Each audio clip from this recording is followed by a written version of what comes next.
பெயர் வி அனந்தா. நான் 6ஆம் வகுப்பு ஆ பிரிவு படிக்கின்றேன். என் பெயர் ஜுமானா. நான் 6ஆம் வகுப்பு ஆ பிரிவு படிக்கின்றேன். காமராஜர் பற்றிய கவிதை.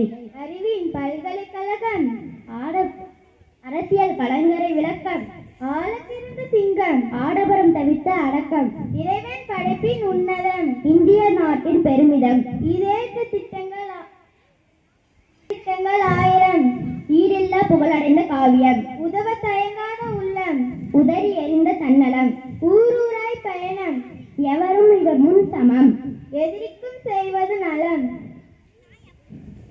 ஏட்டு கல்வி சார்ந்த திட்டம், ஏழைகளுக்கு சாத்திர பட்டம், அயன் வள்ளுவன் அரசாட்சி அறம், அயமின்றி எதற்கும் அஞ்சா மரம், ஒப்பு உயர்வற்ற வனக்கடிதம், ஒழுங்குறை நுணுக்கும் துல்லியம், ஓடும் நீர் அடைக்குள் முடக்கம், ஓங்கும் புகழ் அதனில் தொடக்கம்,